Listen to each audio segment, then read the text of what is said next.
Welcome, welcome everybody. Welcome to the open intro session to Bogoban coaching program. I'm here today to talk to you about MetaModern quadrant squares. MetaModern quadrants, or also they can be also called MetaModern squares. Give me a few minutes. As usually, I'm going to go live on Facebook. So as soon as I go live, I will be able to start the session with you.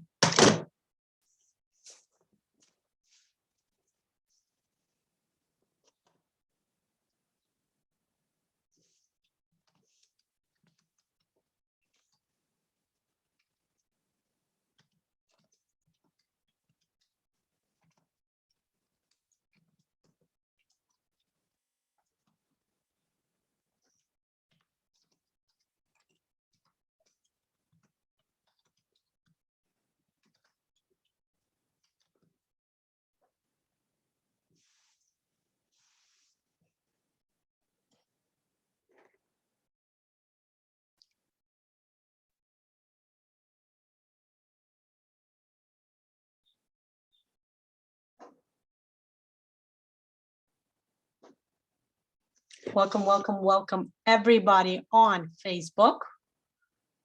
Just go like this. Excellent. So I will be able to see you. Give me a second, everybody.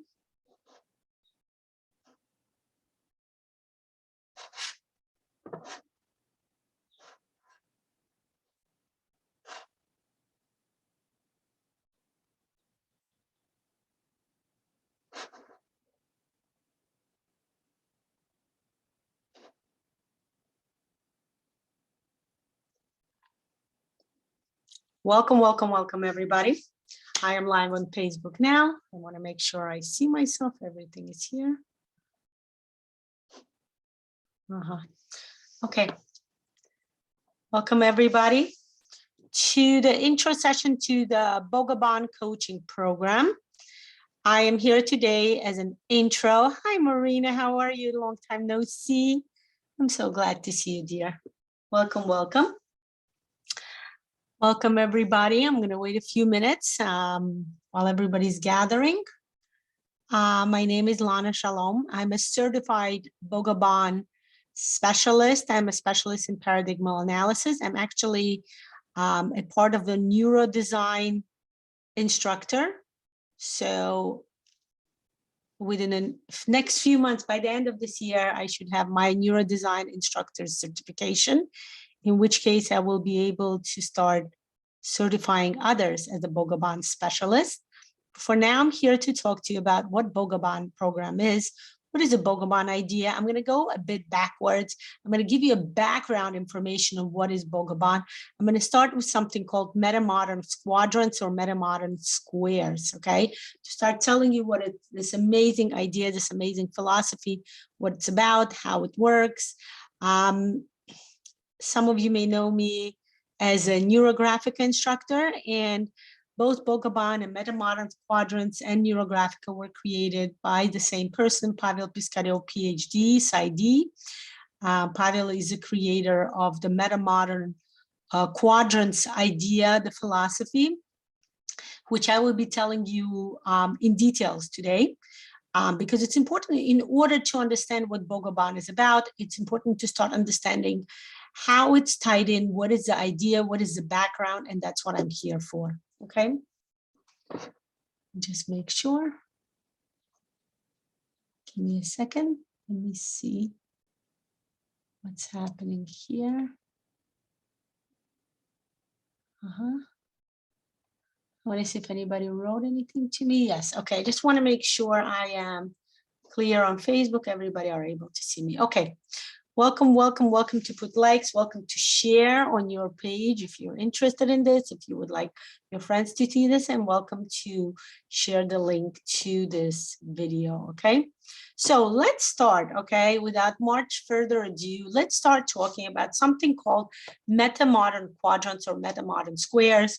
Another name for this would be paradigmal analysis. Another name would be analytical coaching. And another name, what you see over here, the picture, the square picture over here with little circle dots is called the Bogoban, okay? I will tell you more about it. Okay, I want to give you, first of all, the background information. What we're going to focus on today is MetaModern quadrants, MetaModern squares, and maybe tomorrow, not sure if it's tomorrow or maybe tomorrow or Thursday, I will also go live to tell you more about the Bogoban instrument himself. Bogoban is a coaching instrument, okay? Andrea, welcome, dear. I remember you. I know. We have. You know what I'm talking about. I'm gonna send it to you today, okay, dear? But MetaModern quadrant squares is the idea or the philosophy. Okay, it's more known also as a philosophy behind the coaching tool that we call Bogoban. Okay. Let's start talking. What is MetaModern? Okay, what is MetaModern idea? What is the idea of MetaModern quadrants? What is the idea of Bogoban? I want to bring you a few people who are behind this psychological idea, this coaching tool. Okay, number one person is Kurt Lewin. Kurt Lewin was actually a German and American psychologist, right? He was born in Germany. He started practicing and learning psychology in Germany. Slowly, at the beginning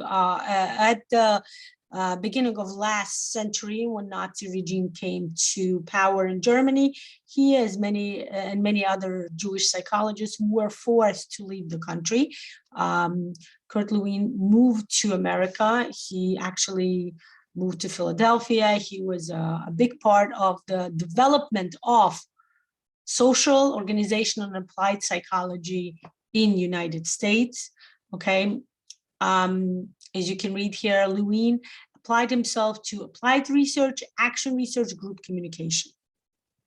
Now, what's relevant to our work here? Okay, what's relevant to Bogoban? What's relevant to MetaModern here is Lewin is often recognized as the founder of social psychology.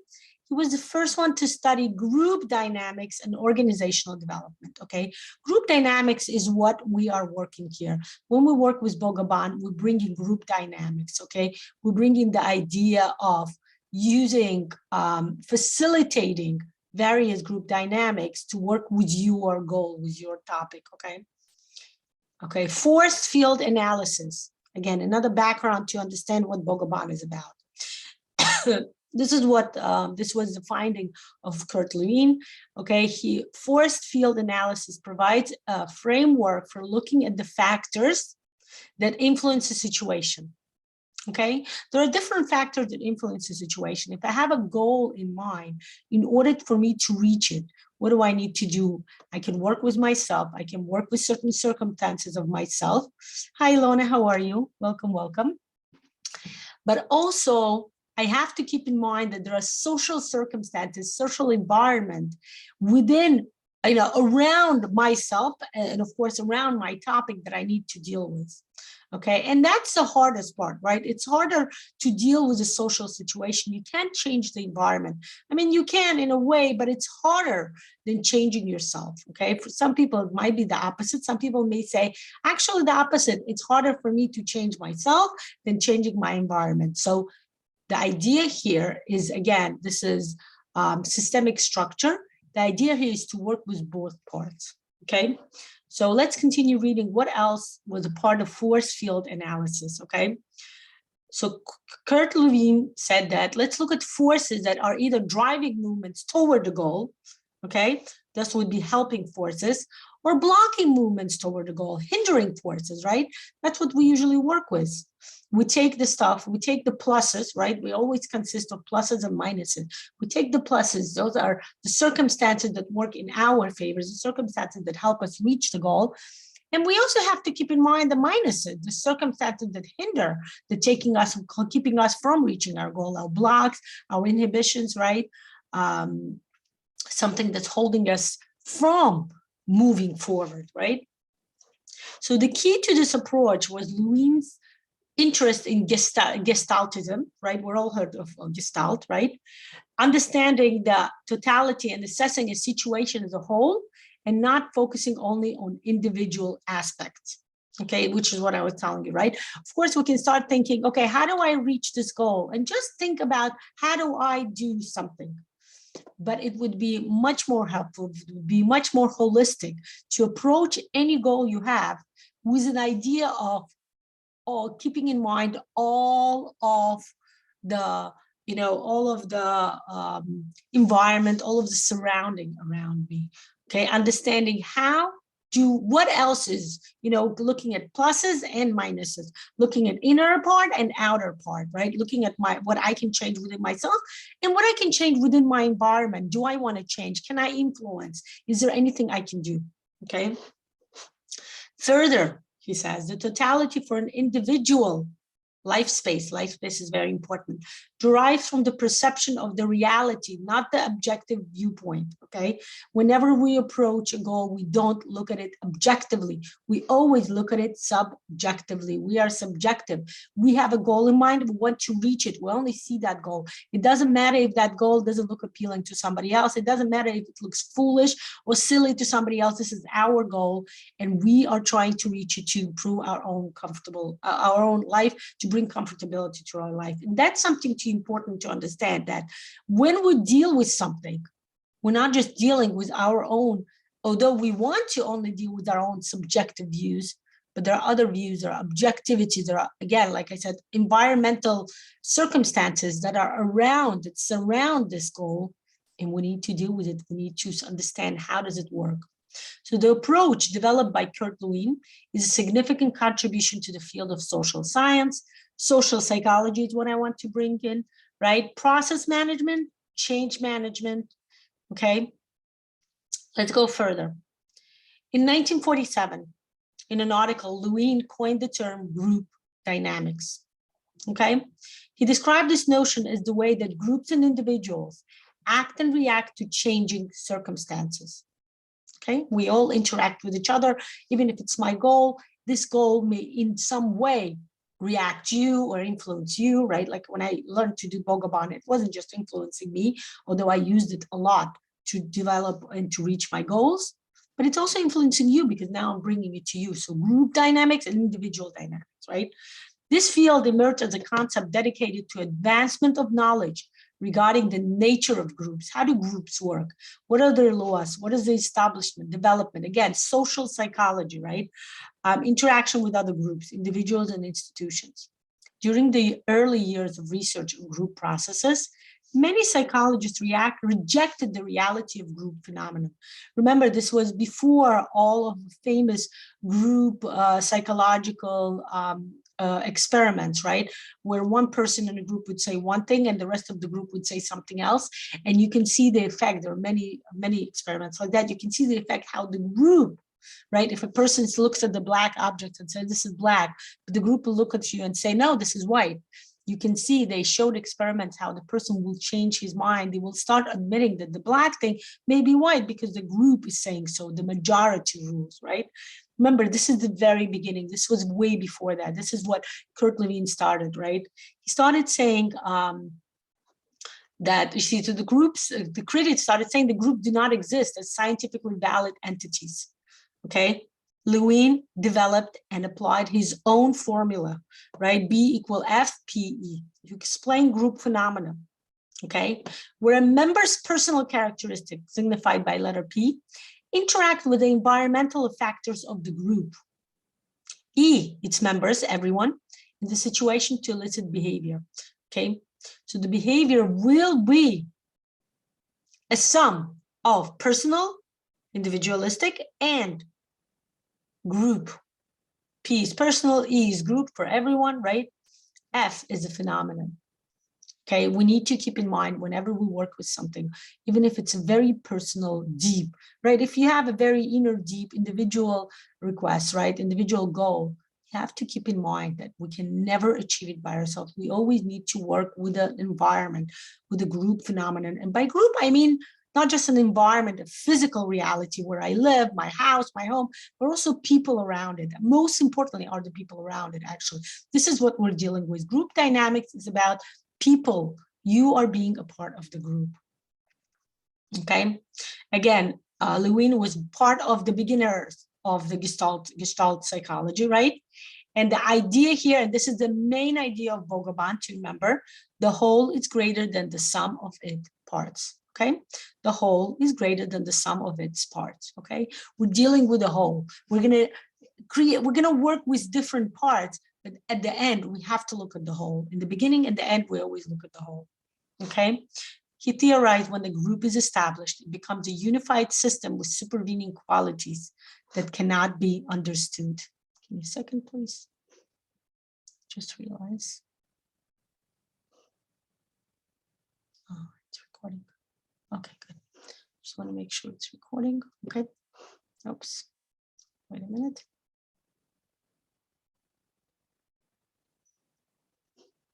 Let me go back to sharing my screen. Okay. Okay.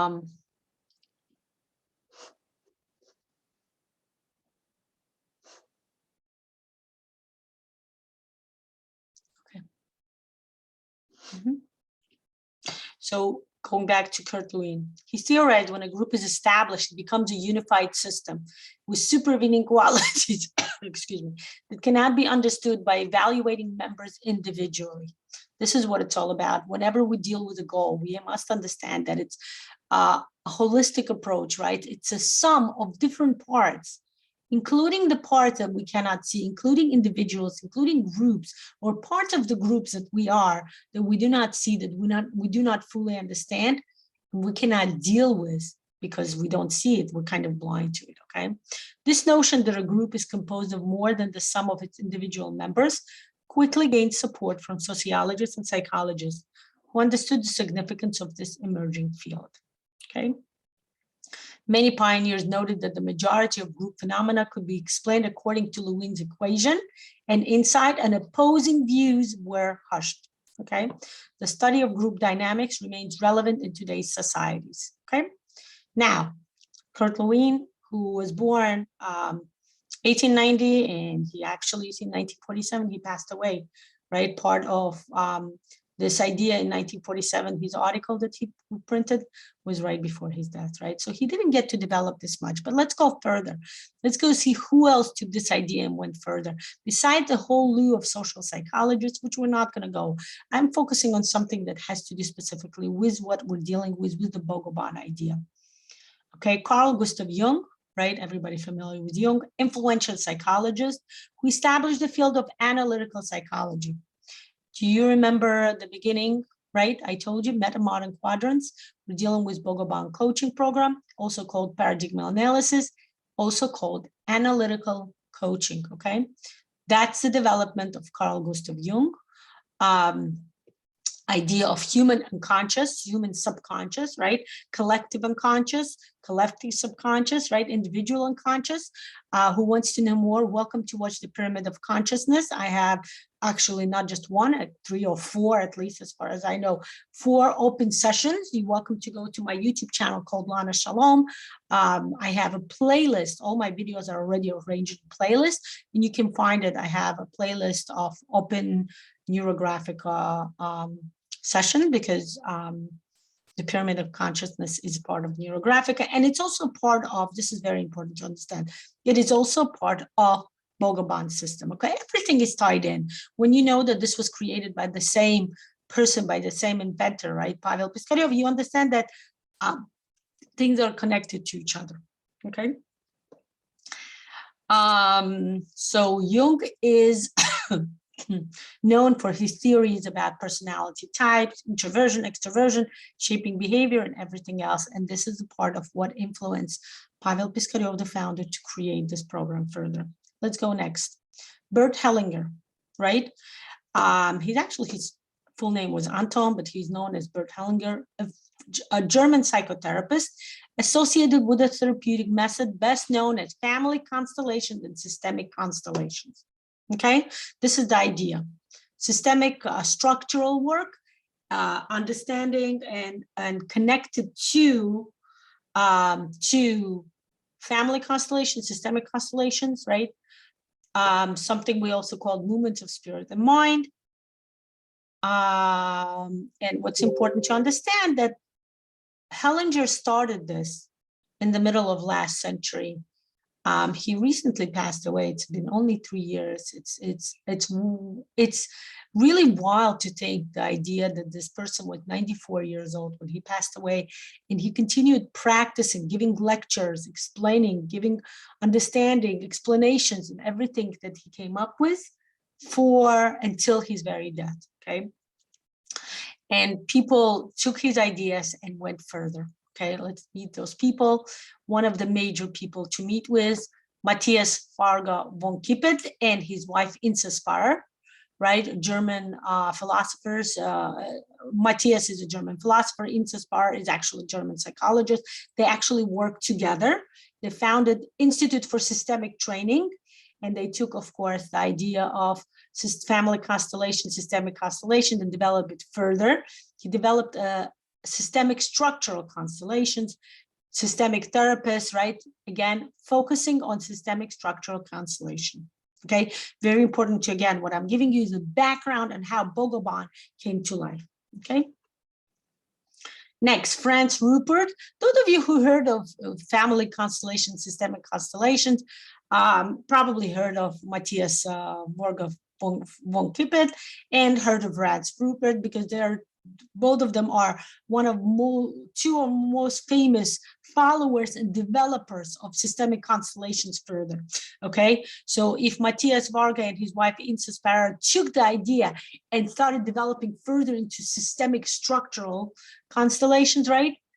Franz Rupert is a professor of psychology at Munich University, right? He brought the idea of psychotherapy, right? He brought the constellations idea into like psychotherapy, working with psychosis, schizophrenia. He worked with the idea of trauma, connecting with systemic constellation, using it to work together to bring relief to trauma, all of it. And yeah, he brought subtle and hidden dynamics of trauma in the systems. Okay, again, to get an idea of background, that Bogoban is part of the systemic constellation, part of the systemic structural work. Okay. Now, what we're going to talk about today is MetaModern quadrant square. It's also known, you can also call it MetaModern squares.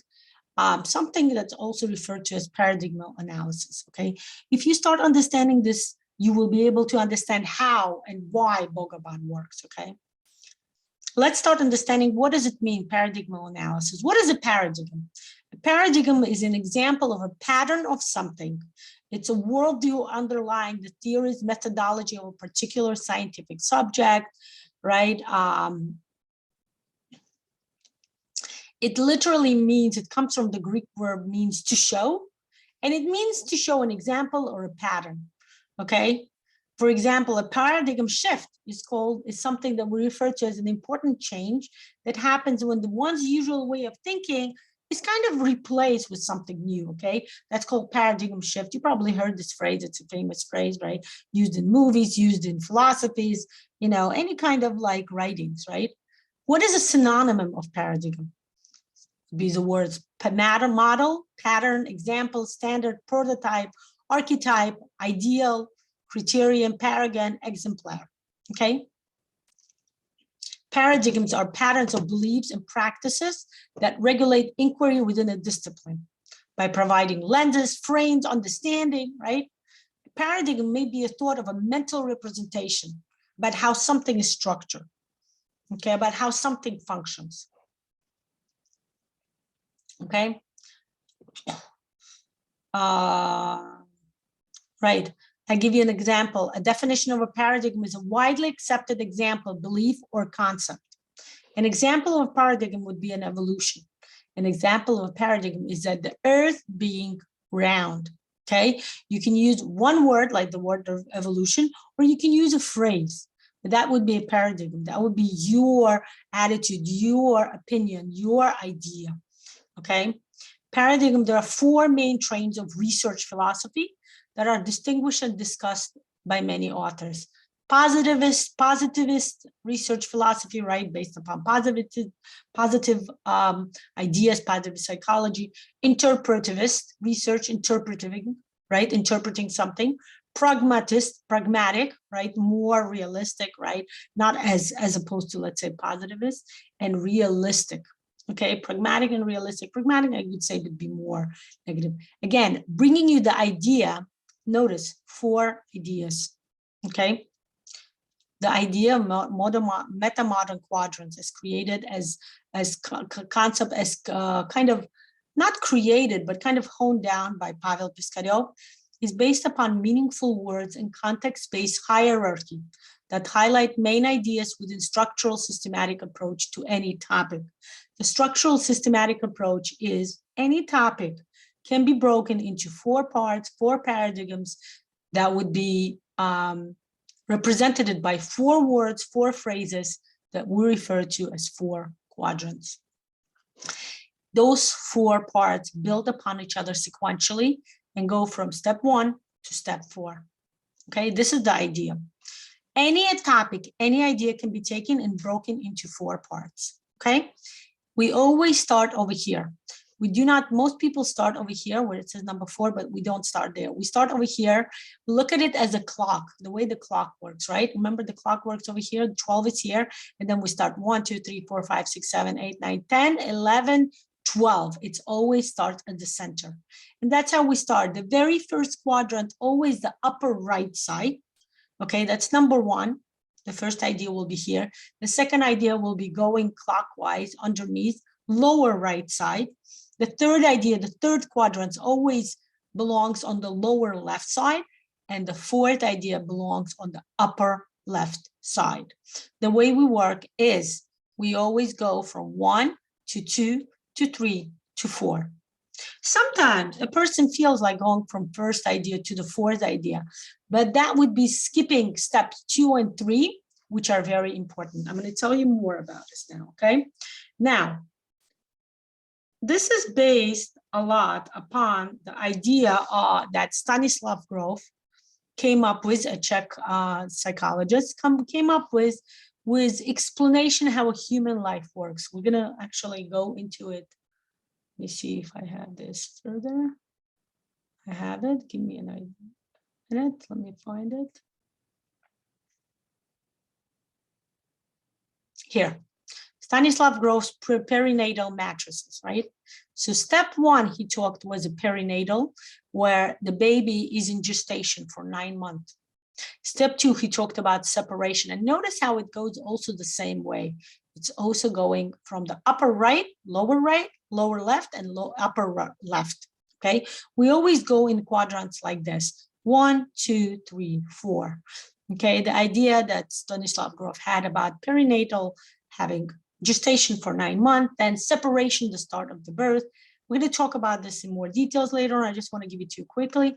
Pathing through the birth canal and adaptation, living life. Okay, Stanislav Grof started this idea with this is the way human life, human development is coming through.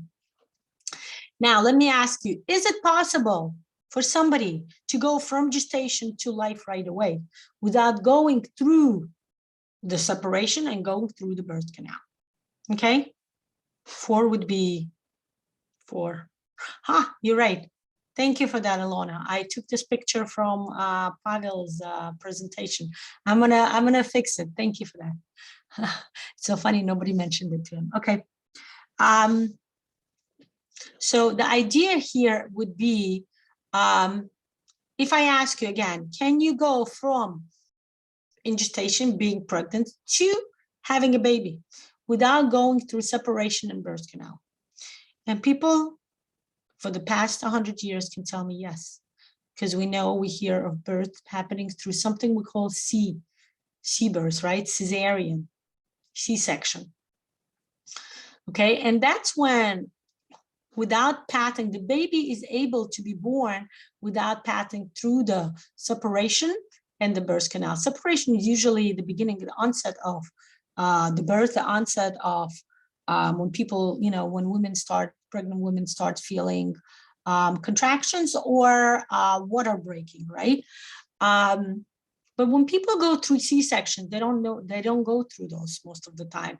They don't go through separation. C-section is usually scheduled, and that happens. So yes, there is a way to get from first to fourth, but that happens not so often. And There are a lot of studies that are done on children who were born through C-section, explanation, how psychological understanding, how do they approach, because these two parts are so important to fully understanding how a person approaches life, how a person approaches A, separation, right? Separating from a familiar, separating from comfort, something we refer to as comfort zone, and B, going to number 3 would be going through the birth canal, dealing with challenges, working through challenges, approaching challenges, and understanding that in order to go through challenges, you need to work with them. You need to exactly what happens with the baby here, right? The baby is crawling through the birth canal, right? That's what happens here. The person learns how to deal with challenges. A lot of studies, I'm not going to go into it now, but you can look it up. A lot of studies on C-section babies that they are not fully aware or capable of understanding how does it mean, what does it mean to work with challenges? What does it mean to deal with challenges, right? They want to go always from the idea, right? Remember the birth, the hidden, right? To right away into number 4, into having a life, into being born fully. Another thing to understand here is that, so it's important to understand that we need to go sequentially, okay? We always need to go from 1 to 2 to 2 to 3, 3 to 4. Even though often we will want to go from 1 to 4. Now, another thing to understand is crisscrossing, right? There's the structure of crisscross. First structure is relevant to the third structure, right? It's connected, it's diagonal. And the second structure is connected to the fourth. Okay, I'm going to give you more examples when we go through examples of MetaModern quadrants, but for you to understand that there's a strong connection. When a person goes from first to second, there's again a strong leap. A person wants to leap straight right away into 4, into the goal on top. Okay, now whenever we set a goal, our goal always go into 4. Whenever we start something, where are we now? It's always 1. Another important thing to understand is the horizontal and vertical. Vertically, if you divide this quadrant, if you divide the square, the total idea into 2 parts, you will have 1 and 2, and then 3 and 4. 1 and 2, we're missing an arrow here. Okay, we need an arrow. I'm going to add it later. When you go from 1 to 2, you always must, there is a sequence from 1, from having where you are now, understanding that, you know, where I am now, whenever you come up with a goal, you must be in a space where you're not comfortable being in your reality. Okay, so you make a first step to go toward your goal. 1 to 2 is always going down, right? Kind of exiting the comfort zone. This is very important. In order to get to your goal, you must exit the comfort zone. You must start saying, you know, I need to change something. In order to do that, I need to exit where I am now, no matter how comfortable I am. And then from 2 to 3, but when we go from 3 to 4, we always go up. We always grow. So 1 to 2 is kind of going, descending the mountain, right? If those of you who watched yesterday, how I did the mountain, right? 1 to 2 is always descending the mountain, coming up to reality, separating yourself from comfort zone. 3 to 4 is always ascending the mountain, going up, growing, reaching your goal. Reaching your goal is part of growing. Growing is a part of reaching your goal. So that's important to understand the difference between the right side and the left side. Now, what's the difference between the top part and the bottom part? Top part, 1 is always the past. Whatever happened to you in the past is always 1. 2 and 3 is the reality. 4 is always the future. What does it mean? 1 and 4 is never within our realistic view. This is only, 1 always comes as a memory, 2 always comes as a meditation, as transcendental. I mean, not 2, 4. 1 is a memory. We cannot access the past except within our memory. 4 is part of the future. We cannot access the future except as part of the fantasy, imagination, transcendental meditation, right? But 2 and 3 is always a reality. 2 is the beginning reality. 3 is the active reality. transcending reality, changing reality, the reality that may bring you, that should bring you, that will bring you to number 4. Okay, this is important to understand. So whenever we want to move from 1 to 4, it's not a very realistic way of moving. We always need to go to 2 and 3. We need to deal with reality. We need to bring changes that happens in our meditational transcendental part, right? We can go, by the way, if going from 1 to 4 would be a way of meditation. People who go to Vipassana retreats, people who go to meditation retreats, that's what happens.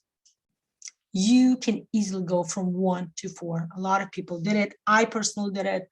Was absolutely awesome. I want to tell you, very, very energetic, lots of energy, lots of resources in there. You know what's the hard part? Need to come back to reality, and you need to come back to reality because that's what reality is all about, right? Hi, Andrea. Welcome, welcome, dear. Reality is about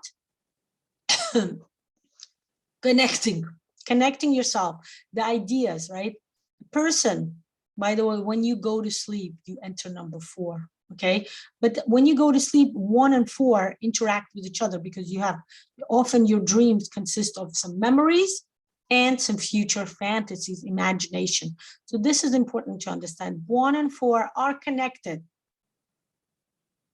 but it's important to bring it to reality. It's important to bring your ideas, your imaginations, your fantasy to reality by acting, by bringing them here, by acting upon them, by making steps, working through them, crawling through the birth canal, so to say, metaphorically.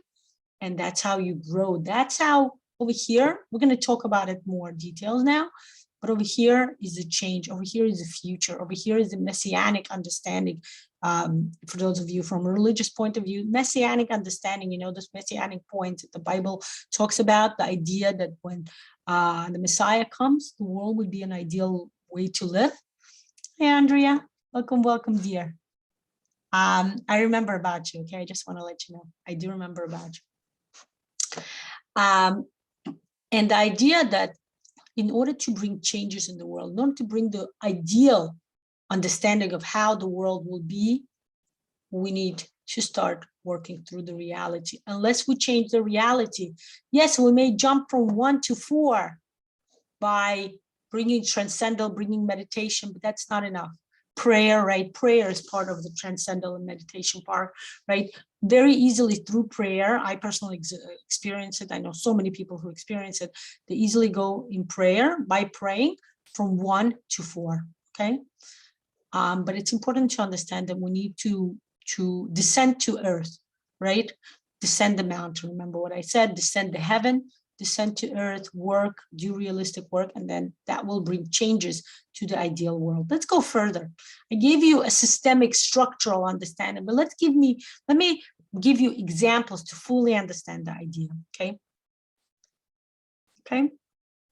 Let's understand how the MetaModern quadrants works in life as we see it around us, right? Seasons, we have 4 seasons: spring, summer, fall, winter. Spring is always the beginning, okay? Spring is the renewal, the awakening, okay? Summer is when it's very active, right? Fall is when nature starts preparing itself for a long sleep of the winter, okay? 4 seasons, 4 ideas of understanding how nature works. Stages of development, again, 4. There's a child, then we have a teenager, right? The child, teenager, then we have an adult, and then we have an elder, okay? The child is the beginning, right?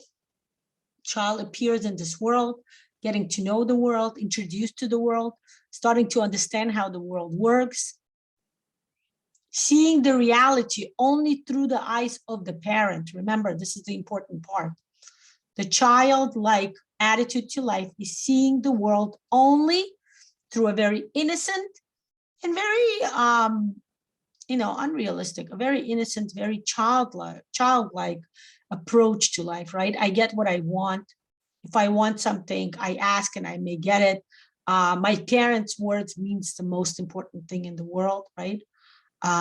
not seeing reality the way it is, but only through the eyes of the parent and through the eyes of its own inner development. Okay, childhood is all about physical development. Teenagers are separation. Again, connected all of it. We can connect. I may do this later on. I prepared one quadrant for you to see how we connect different quadrants with each other. Well, think about it. Childlike, a person who is childlike is like spring. Everything is new, everything is green, everything is excited, right? Love it in the air, right? That's how people, if you ever look at new parents, how do they look at their baby? Adoringly, always, there's this excitement. Unrealistic, because parents expect their child to be the best, right? This funny expectation that the parents have, right? That the child should only be a doctor or a lawyer, right? Like this idealistic version that's not necessarily realistic, right? That's what it is. It's childlike, it's childish. Then we have a teenager. Teenager starts discovering the reality, descending from this ideal world, from this fantasy world where everything is possible, anything I want can happen, life is good, life is wonderful. Mommies and daddies are the best in the world. Teenagers grow up and they're like, you know what? I just feel like mommies and daddies are not the best in the world. They have weaknesses, they have faults, they do things that are wrong. You know what? And I'm going to rebel. That's separation. Separation comes in, right? Lots of emotions. Teenagers are very hormonal, very emotional. Summer, right? Lots of emotions, lots of hotness, right? The sun comes in, right? This kind of hot peak of emotions is the summer, right? And that's what teenagers are like. They go through a lot of changes, hormonal changes, physical changes, environmental changes, social changes, right? Understanding how life works. They are descending from the ideal world. We call it, what's his name? Stanislav Grof called it descending from paradise, right? Or being kicked out of paradise. The idea, I didn't bring this quadrant here, but I should create it. The idea of the biblical story of Adam, right? Adam lived in paradise. Adam and Eve lived in paradise. And they were what? They were kicked out of paradise, right? And that's separation, right? And that's what happens during birth. What happens during birth? People get separated. Sometimes the baby doesn't want to leave birth, right? When a woman has like 42 weeks, she's over carrying the baby. What do? They go to the hospital and they have to break the water. The baby must come out. The baby doesn't want to leave the comfort zone. And that's what happens to us, right? We often don't want to leave the comfort zone, but we must. That's part of teenagers. And we know teens are like that. So there are some teens who are early teens, right? My daughter became a teen, I think, when she was 8 or 9. And then there are some teens who are late. My son became a teen when he was 18 or 19 now. He goes now, he's 18 now, and he goes through like teenage separation idea. So look at yourself. What was your teenager years like? Were you an early teenager, a medium, like right exactly on the verge, like 13, 14, 15? Teenager, like active teenager, or were you late? I was a late teenager, I remember. But one way or another, we all go through this, okay? Very important to go through the separation, disconnecting from your parents, start forming your own ideas. Those of you who took the body image course with me, remember how we talked about this being an important part of who you are, this being an important part of how you work, what you deal with, okay? And in order to become adults, we must go through teenagers, we must go through separation, we must go through the idea of, I am not like my parents, I have different ideas, I have different opinions, very important, different opinions, separating yourself than my parents. I view the world differently, I may not agree with them. I don't agree with them maybe on some political ideas or some social ideas or maybe some individual ideas, right? I don't like eggplant and my mother likes eggplant. At my example, I love eggplant, but my kids don't like it. Certain things I like, right? And that's important to understand, okay? And then we go into adulthood. Adulthood is separating fully from parents. Remember, teens do not they start separating in on a psychological level, mental, emotional, but physical, they still live with their parents, right? When you turn into an adult, you separate from your parents fully. You don't live with them, okay? Rent your apartment, hopefully. You get married. There's an idea, right? You start imitating your parents in a way, right? Or maybe the opposite, you start not imitating maybe something you didn't like about your parents. So when you grow up, when you become an adult, you say, I'm not going to do that, right? You become an adult. You start living your life. You start working on your career, getting a job, paying for bills, paying for rent, having a family. Then you start having your own children. And you're like, oh, I just realized why my mother did this with me, because now I understand this is how similar to how I'm acting with my child. And that will bring you to the fourth part, even though you don't become an elder, right? Actually, the stages of development, as we see, the fourth job is the elder. We're going to talk about this more. The idea of the elder can be physical, right? People becoming people going on Social Security, people not working anymore, people literally physically getting old. But the elder idea can also be metaphorical, seeing the world from a different point of view. Now, this is important to understand. The fourth part, when you're in number 4, right? Switch this, okay? This should be mirror view, right? The line over here should be on the left side. This is not 6, this is 4. When you're number 4, you're a wise person, you're an elderly of the tribe, right? If we keep that phrase, you look at your life in the beginning. Remember, when you're a teenager, you despise children. You're like, oh my God, I was so naive when I was a child. When you're an adult, you're like, oh boy, I don't want to be a child. You know, I don't want to be naive, or I don't want to even be a teenager. I don't want to struggle with things. I'm achieving things, right? Number 3 is accomplishments, realistic accomplishments, building your world. When you get to number 4, you look at all 3 parts of this and you realize they all have equal importance to you as a human being, to where you are, to what you achieved in life. Okay, that's why I said a lot of people, they go to Vipassana retreats, you know, silent meditations, yoga retreats, prayer, right, retreats. People achieve number 4 without even getting to 2 and 3. A lot of young people achieve this. I know 20-year-olds or 30-year-olds, right? They're not elder. They haven't achieved many accomplishments in their life, but they start getting this understanding, this idea of in viewing life as each part of your life having importance, having significance, as forming who you are now, okay? I'm going to tell you more again. Let's go further. Cardinal points again. East, south, west, north. Remember I talked about east and west are diagonal from each other, and south and north are diagonal, okay? But that's what it is. Human beings, what do we consist of, right? Body is always quadrant number 1. Emotions is quadrant number 2. Intellect is quadrant, mental body is quadrant number 3. And quadrant number 4 is always soul. Remember what we just discussed. Can you go from your body to your soul? People do that. Yeah. Transcendental meditations, retreats. But it's important to start viewing and dealing with your emotions, with your intellect, with your thoughts, right? When you do this, when you get to your soul, which is what we do. Remember, this is an important quadrant. We use this all the time within all of the coaching programs. Those of you within Neurographic, remember, I do this. Any coaching course you took with me, you know this by heart. I always talk about it. I use it. This is numero uno for us, because this is very important. We use this. This is the way to work, to deal, to bring real transformation to your life.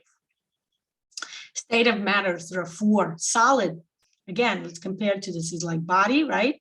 Liquid, like emotion. Gas is like thoughts, right? You can't see it, but you know it's definitely there. You can't live without it. And plasma is a connection between solid, liquid, and gas, right? Solid, again, let's look at it philosophically. Solid is very solid. It is what it is. You cannot change it easily. Whatever has a form, right? I cannot put my hand on the table and try to protrude through it. No, my hand will not be able to go through my table. Okay, that's solid. It's very hard to change forms. It required a lot of work to change. Again, similar to our body, we all know this, right? Whenever anybody wants to lose weight, we cannot easily lose weight. Okay. Then we have liquid. Liquid can easily change forms. In fact, liquid needs to have forms. Liquid will have a hard time existing without forms, right? We need a vessel, right? A Kabbalistic idea of the vessel, solid, and then liquid. Liquid will do nothing. We won't be able to use liquid. We can't drink water unless we put it in the bottle, in the cup, in the vessel, right? That's the only way to utilize. That's the only way to what? Realistically use it. Yeah, we have open liquid, which is what? Oceans and seas, right? Open natural water.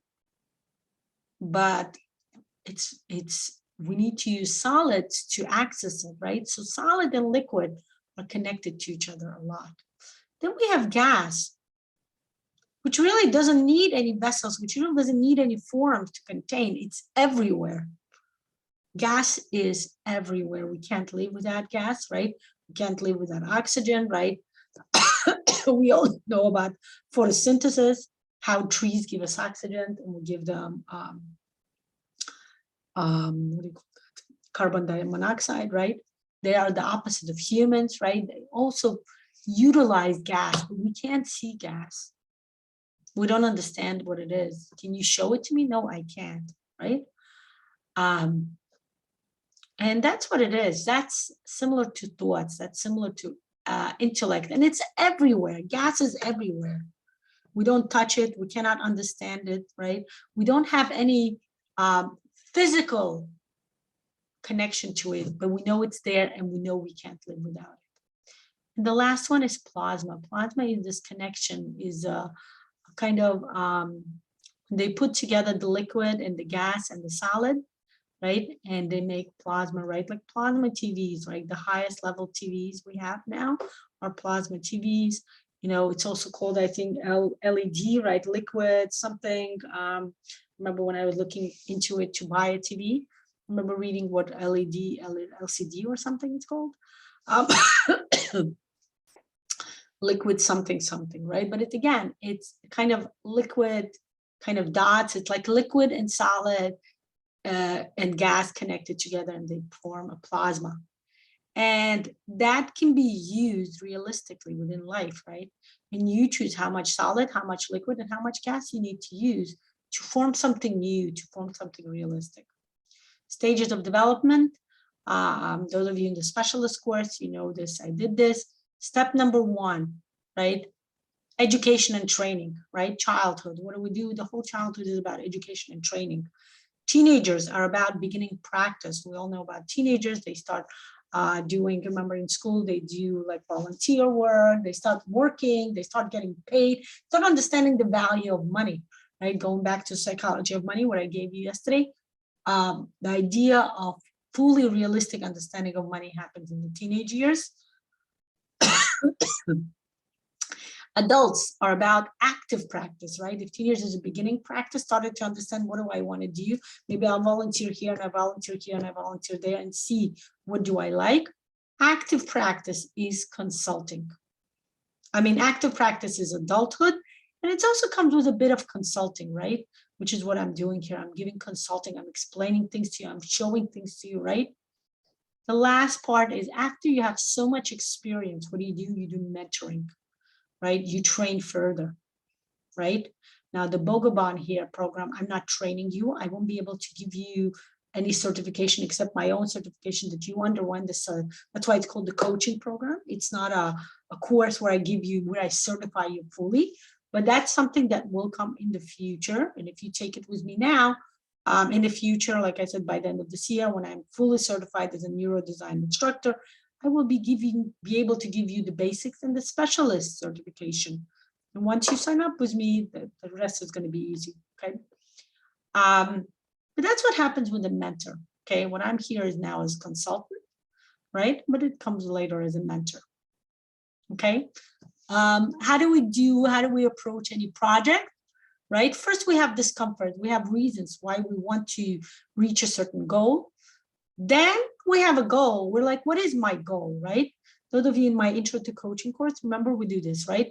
First, we have reasons. Why are you here? We ask a client, why are you here? What do you need? Why do you need to change your life? Because what happens is when you come with any goal, you're looking to change your life in that specific area. Then the goals come and you say, what is my goal? What do if I don't like A, then I want B, okay? If I don't like this dress, then I need to buy a new dress, okay? And then we start working the goals, doing stuff, taking certain steps, realistically changing your life, right? Bringing us to desired results, okay? We reached the result and I went and I bought the new dress, the dress that I wanted to buy. I've been wanting to have it for a long time. What is this dress to me unless I wear it?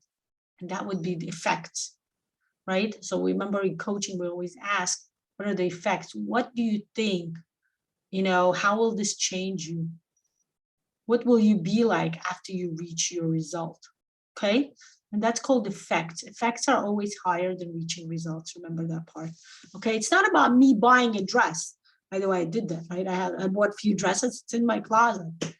And I'm thinking, how do I wear it? How do I reach effects? How do I wear it and make effects, bring ta-da to myself, right? Yes, I can wear it and walk around in the house, but remember, social surrounding. We need to deal with others. I want to get other people to tell me how beautiful I look, how much they like the dress, and so on and so forth. That's effects. Talking about effects, important part to understand here also. Going back to this structure, 1 and 4 is always inner development. No, I'm sorry, wait. 1 and 2 is always the inner development. 3 and 4 is always social development, okay? But 1 is innermost development, okay? We only work with ourselves when we work with number 1. 2 is preparing for social development, but it's still inner. Remember, teenagers, they don't socialize much. I mean, only with each other, right? They don't socialize with adults anymore, right? But 3 and 4 are fully social development, okay? 3 is adult, right? An adult who works and earns money. He must be social. He must work with environments, right?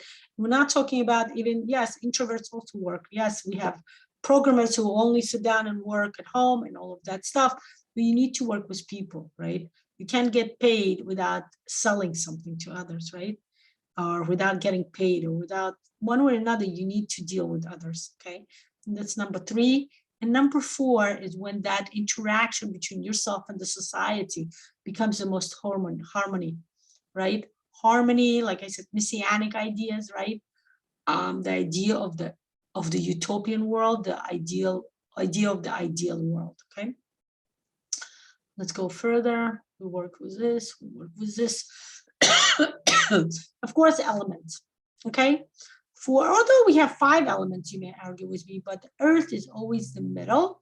The way we work, we look at elements is that the air or the wood, the element of the wood, right? The element of the air that we can see through the wood, through the tree, that would be number 1. It's like spring, that's why it's colored green.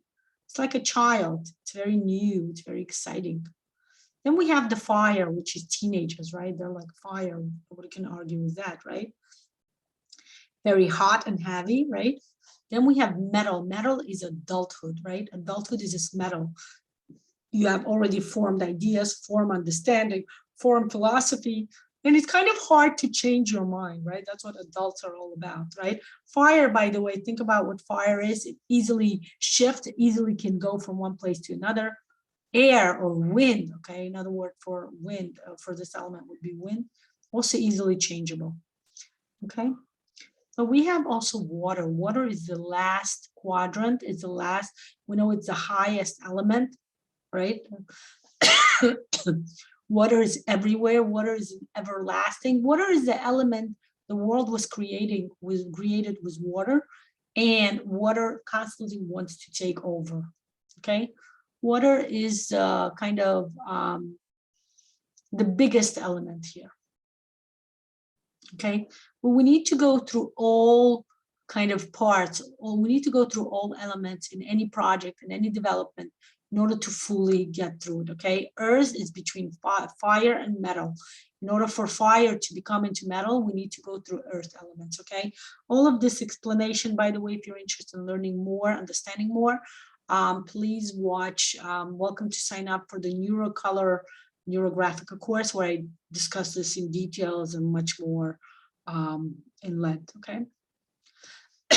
Now, let's look at the MetaModern quadrants that bring important philosophical and creativity ideas to light. Okay, these were, again, they weren't created by Pavel Piskara, but what Pavel did is took a lot of ideas, again, philosophy, history, you're going to see now psychology, creativity, and he kind of systemized it, he kind of structured it. Okay, this is what it's about. Let's discuss again the idea of paradigmal analysis, which is words and meaning, semantics and linguistics. Okay, it's broken into 4 parts. The first thing we do on a childhood level, right? Description, spoken or written representation or account of a person, object, or event. What do we tell children? This is mommy, this is daddy, this is spoon, this is plate, this is ball, right? Explanation, description. Look how it looks. The ball is round. The blocks is square, right? We teach children, we show them, we explain things to them, we describe it to them. Okay, the first understanding of any topic, of any idea, of any project is always comes as a description. How do I describe this? Okay. Then we start amplification, the process of increasing the volume of sound. What amplification means, it actually, like most use for this word, is within the sound, you know, within like a DJ uses this, right? Like the speakers, they use amplification. But the idea of amplification, the real understanding, the real explanation of the word amplification definition, is the action of making something more marked or more intense. Okay, we take any word and intensify it. We start explaining more, which is what I'm doing, right? I'm giving you the 4 words, but then I'm explaining it to you. I'm giving you the philosophical, more linguistic understanding, more psychological understanding, right? I'm amplifying. Okay, and that's why, again, if you start connecting it to other quadrants, let's use the childhood, the human development, right? Description, right? Child, the teenager is really a further development of a child, and that's what happens here, right? You take a description and you amplify it, you add more understanding, right? What children do in school, they go to school and then they learn how to read and write and spell and do more math, right? And then you go to deduction. Deduction is an adult-like activity. We take all of our opinions, we start thinking, whenever we make an opinion, right? Whenever we make a decision, what do? We take a description, we take a word, we amplify it, we figure out, what do I want? If I want to open up a business, right? I take this idea, this fantasy of mine, and I start thinking, how do I see it in life, right? I do this a lot during coaching sessions. People come to me with ideas and fantasies, and I take that fantasy and I see, let's see how it fits realistically your life. How do you realistically bring it to life? How can you take your fantasy and make it into reality, right? And that's based upon, you know, various evidence, reasoning. We talk a lot, analytical the discussions, right? Emotions, we talk about emotions, right? And then comes hermeneutics. Hermeneutics, I may not pronounce it correctly, right? Hermeneutics is a whole study of how words come to life, right? It's the theory and methodology of interpretation, especially used within interpretation of biblical texts, wisdom literature, philosophical texts, psychology, right? Texts and like articles. And if any of you have been, you know, if any of you took any programs, if any of you are any master's or a PhD program, right? You do this a lot. You must go through hermeneutics, right? I'm going to go through it soon when I have to I kind of put it off because I'm doing the neuro design instructor, but I have to get back into my PhD program and start going through all the articles and looking at them and deducing, reasoning, and all that stuff, right? I went through it before. I know what it's like. And again, like I said, if you ever wrote a paper, if you ever did a research, that's where you came up. You would take a description, you would take a word, you would amplify, look into the word, see, understand, does it work with you, does it not? You make your own deduction, you figure out, do you want to use this for your research paper or you don't? And then you write your paper, okay? History. Historical, breaking into 4 parts, okay? Part number 1, something we refer to as pre-modern. It's up to 15th, 16th century.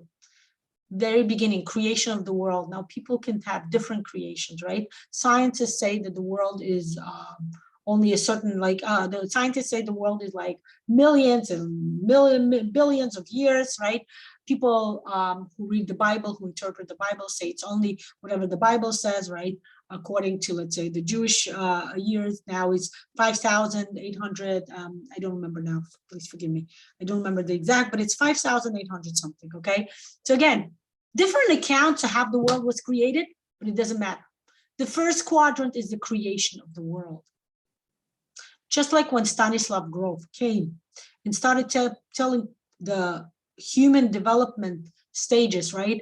All the child development stages, all the child development psychologists would say the beginning of the human development is the child being born, right? And all of the child psychologists, Erikson, Piaget, they would talk about the birth of a child to whatever months, to whatever year. Then came Stanislav Grof and he said, no. The beginning of human development is actually the conceiving, right? The gestation period. As soon as the baby, as soon as the semen connects with the egg, as soon as the development happens, as soon as the fetus starts forming, that very tiny second, that's when the beginning of a human development. And then further integrative psychologists came and said what? They said, actually, we can go even further. How about previous lifetimes? How about previous life trauma? How about previous life experience? Okay, so the same thing happens here, the creation of the world. We have different accounts, different scientists, different theologists telling different things. We choose what we want to believe in, and that's not the point here. But the point is here in general, the beginning of it all. The creation of the world is always the first quadrant. It's the stage of worshiping. It's connection to God or gods. Again, whatever your background is. Some people believe in many gods. Some people believe in monotheistic God, right? Monotheistic religion only believe in one true God, right? And that's what it is. But this happened. This is a historical account. People, right, believed in many gods. And we know Abraham came. He said, oh, actually, there's only one God. Some people chose to believe him. Some people didn't. But that's what happened. People were connected to God. People were connected to worshiping. People were connected to the idea, I did something wrong, I get punished. Think, what is it talking? What am I talking about? When I do something wrong, I get consequence right away. What stage of life is that, right? And it's the introduction to the idea of happiness. I want candy. You want candy, you must work for it. If you do your chores, I'll give you candy, right? This is how upbringing works, right? Childhood, right? Parenting is, right? The idea of the paradise. Remember how we said Exodus from paradise was the stage 2, how Stanislav Groves, when a child is in the fetus in the gestation period, in mommy's tummy, right? It's a paradise. The child doesn't have to do anything whatsoever. All the fetus does is eat, drink, kick some feet, right? And just do nothing. Everything is taken care of. It's a paradise. And this idea is also homo, well, I'm gonna do the last one later on, okay?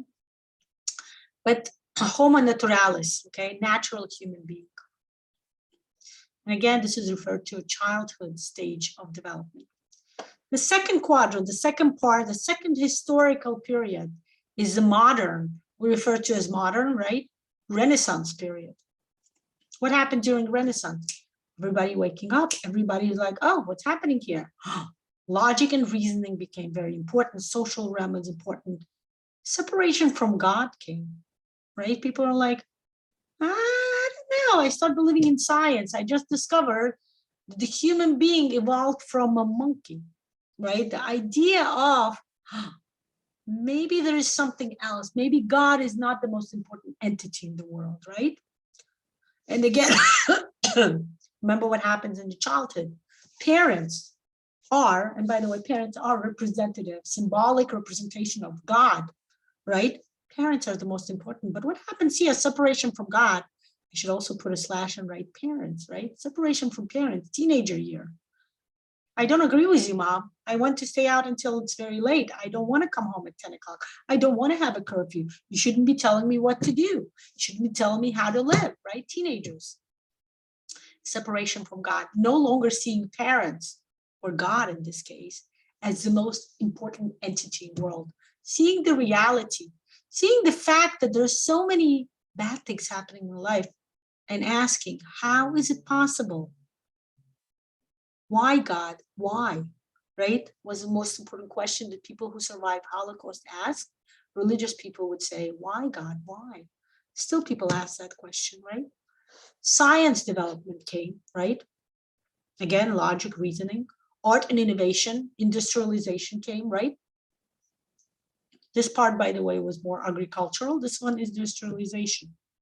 And the idea came, I want happiness. And again, happiness is connecting to idealistic world. Teenagers start seeing the reality. They start seeing the life, right? They start watching news. They're not children anymore. They start understanding that life is, there is also such thing as death. There is also such thing as sorrow, tragic events, right? And they say, but I want the happiness, right? Some teenagers say, I want to go back to being a child. I don't want to deal with the reality of life. I don't want to understand why. I am not ready for it. Didn't get enough resources.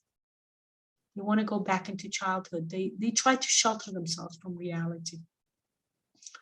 Right? And this part is Homo sapiens, reasoning person. Okay? Teenagers. And that brings us to adulthood. Okay? Postmodern world. Philosophically talking, intellectual development. Humans will start being seen as individuals, excuse me for my cough. The development of psychology, sociology, the coaching world, right? Integrative and personal psychology, personal growth, personal gratification, the idea of personal gratification. Who thought about personal gratification in this year or this year? Nobody. People do not think about personal gratification.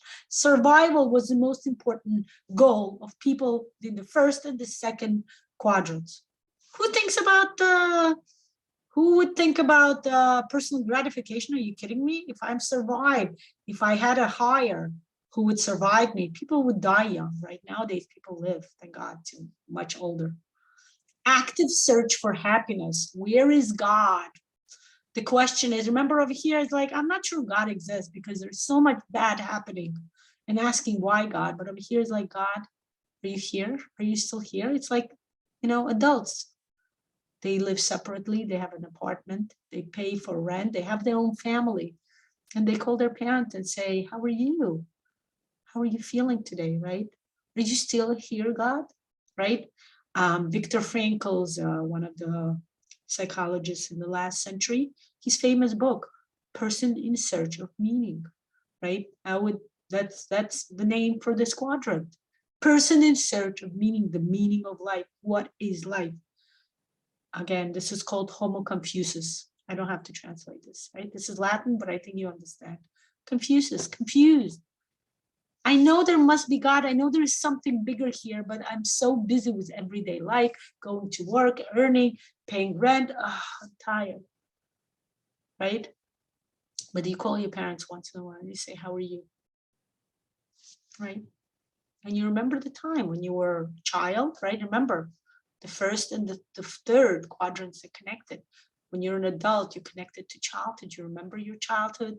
When you have children, you start remembering your childhood and say, no, this was different. Or you start reenacting, right? I did that with my kid. I watched so many cartoons with my kid, and I loved every part of it, right? I love watching cartoons.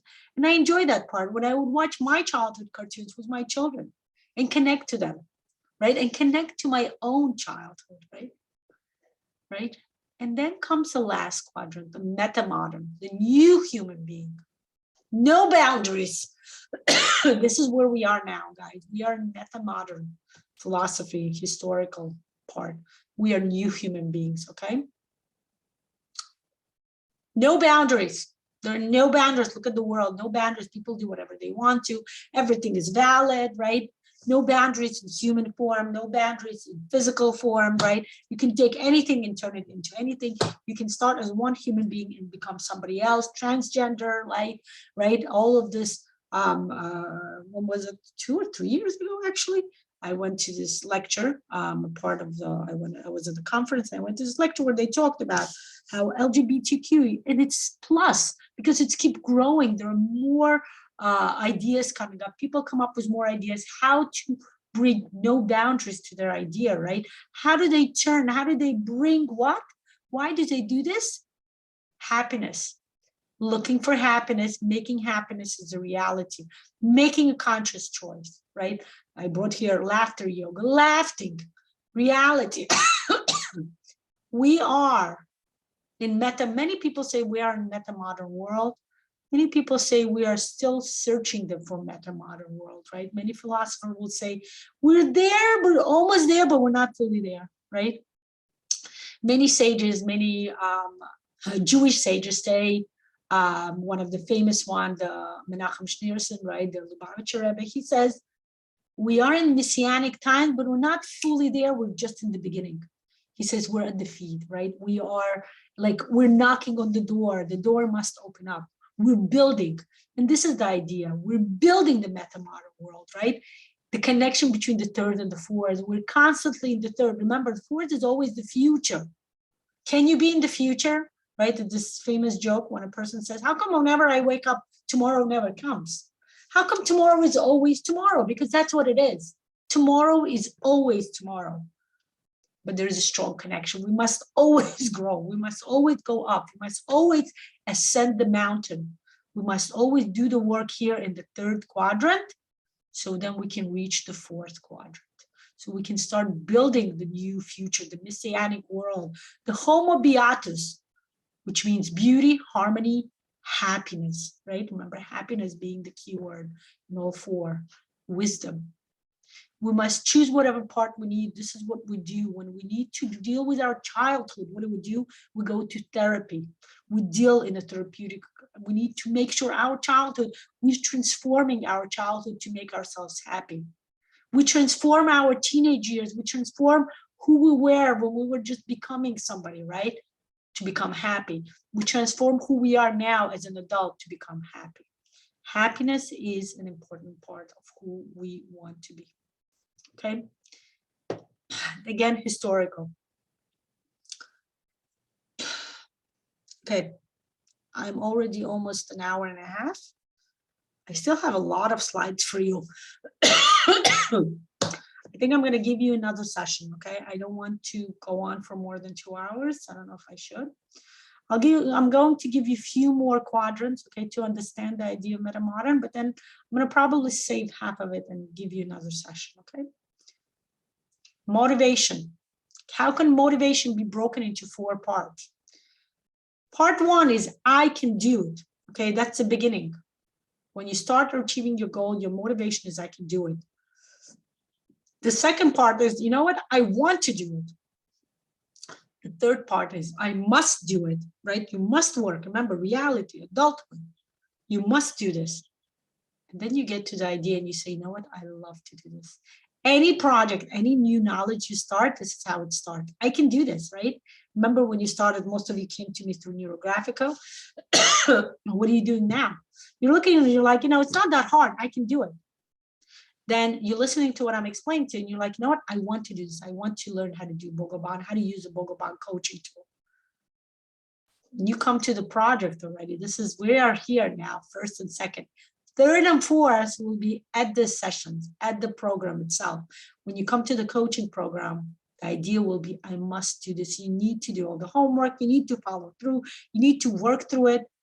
And then when you work hard, when you squeeze the grapes, right? That metaphor of squeezing the grapes, right? You let it stay, it becomes wine. You say, I love to do it. You love drinking wine. You love drinking anything, right? Anything juicy, right? Can do it, want to do it, must do it, love to do it. Development of imagination. Some of you saw this before. This is one of my favorites. I love using it. Excuse me. Still have some cough left over. Step number 1 is fantasy. You fantasize about something, right? This is what children do, right? Fantasize. This is what adults do, right? Many adults fantasize. If you haven't done it yet, welcome to join the course. I will teach you how to do fantasize, right? Fantasy is very important in our life. How can we live without fantasy? Excuse me. Fantasy is going into our kind of connecting to our soul, connecting to our transcendental self and thinking, I can do this, or I want to do this. My fantasy, right? I want to go on a cruise, or I want to travel around the world. Then we have a dream. Dream is like, let me bring it down. Dream is more realistic, okay? Dream is like, let me see. I have this fantasy of traveling around the world. Is that, dream is something, understanding, is that something that fits my reality? Do I really want to travel around the world? Do I really want to do this? You know, again, taking your fantasy and kind of honing it down, saying, a lot of times people have ideas that stays in as a fantasy. It never gets to the dream because people don't want to turn a fantasy into something realistic. They like keeping it as a fantasy, right? Then they use a dream, and then you say, you know what? I like this dream. I see myself on that traveling plan. I see myself on that cruise ship, right? I see myself tanning on the cruise ship by the pool. Let me see what I can do about it. And then plan comes. Let me see how much money I have. Let me see when I can take a vacation time.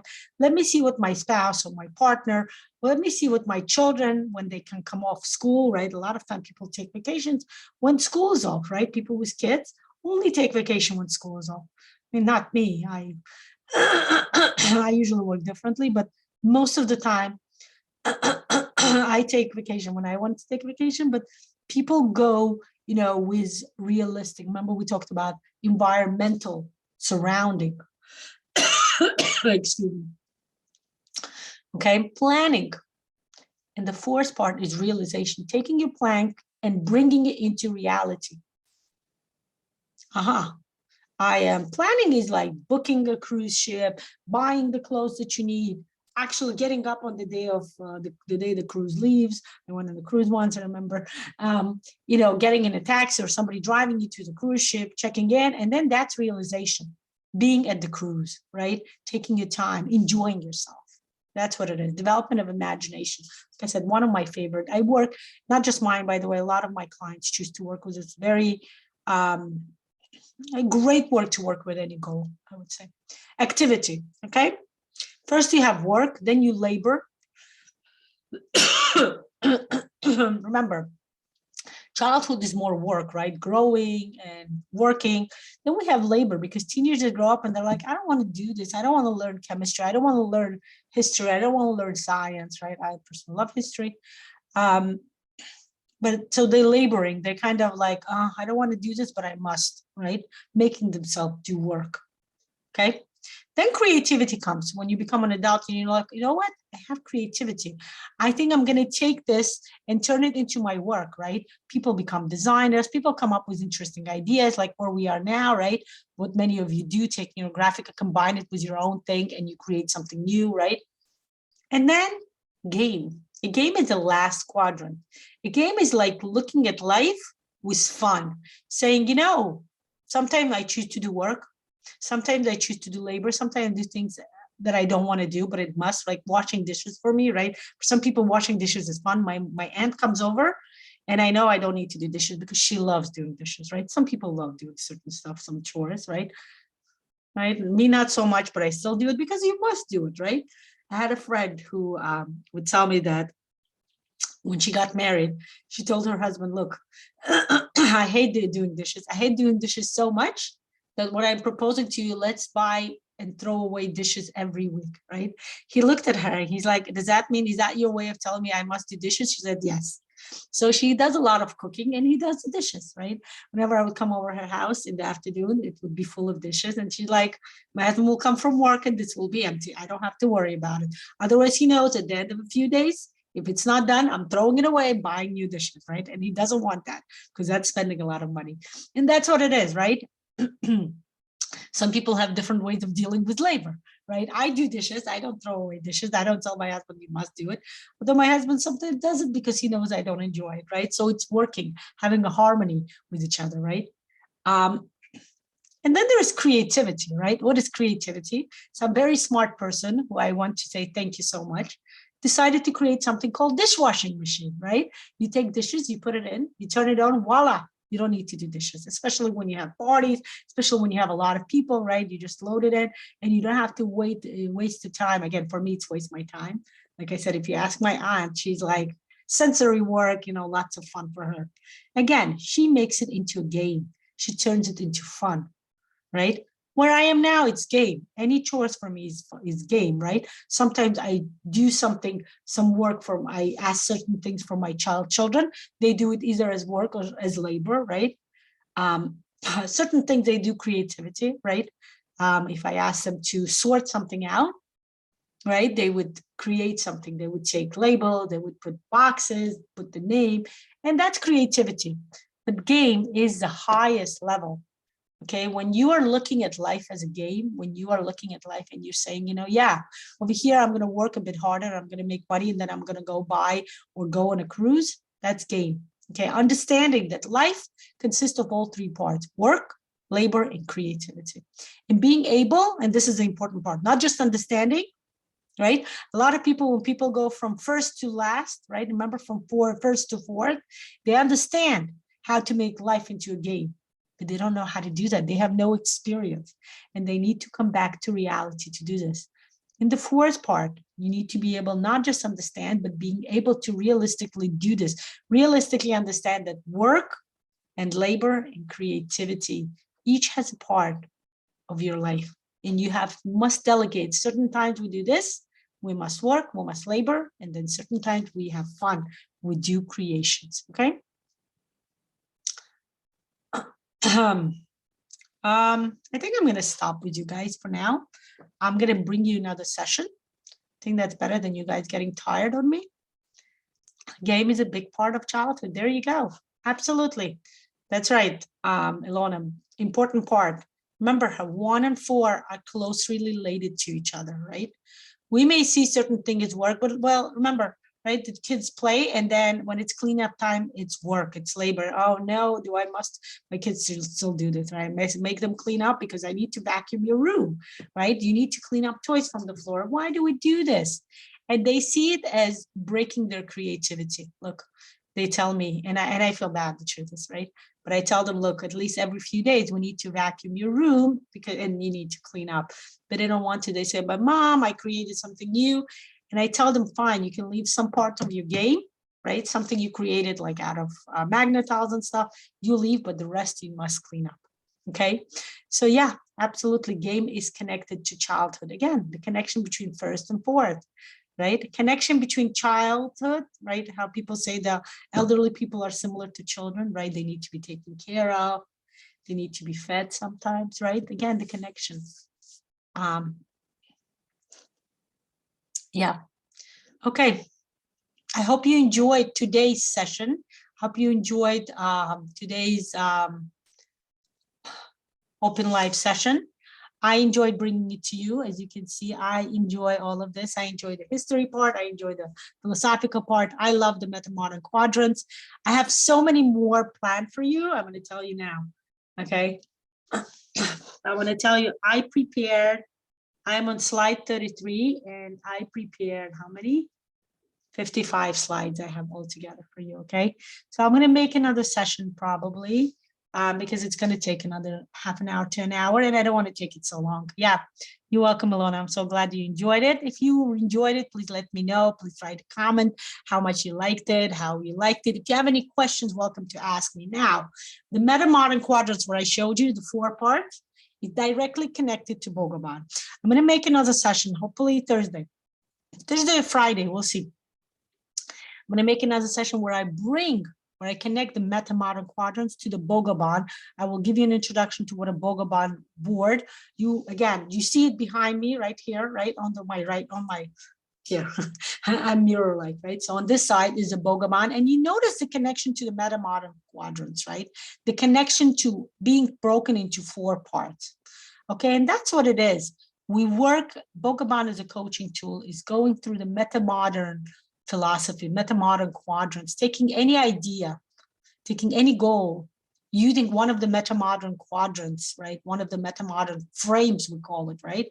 And taking it and using your goal, going to your goal through the MetaModern frame, okay? And I will show you how to do that. Again, I will give you another intro. This will be part 1. And I will give you another part where I'll tell you more about more MetaModern quadrants and the connection to Bogoban. And I'm going to see if I can do something. I'm having an idea where I want to do some open coaching sessions where people can see how to use the Bogoban and Neurographica. I'm going to call it the aquarium. I'm going to schedule it. Maybe we'll do it. It probably will be happening on Fridays, I'm thinking. Okay. I'm going to write more. Let me know how was today's session. If you enjoyed it, any questions about Bogoban, about the MetaModern quadrants, welcome to ask, welcome to write. I want to thank you for your attention. Yeah, Andre, you're going to love it. Yeah. All of you guys are going to love it. It's a bit different than Neurographic. I'm going to talk about it in the next session. It's different, but it's so effective, so transformational. Thank you, everybody. Let me know how you enjoyed, and welcome to share. Welcome to tell people about it. And I'm looking forward to seeing you tomorrow. I'm going to do an open session tomorrow around 10 o'clock, probably. I'm going to try if it's possible.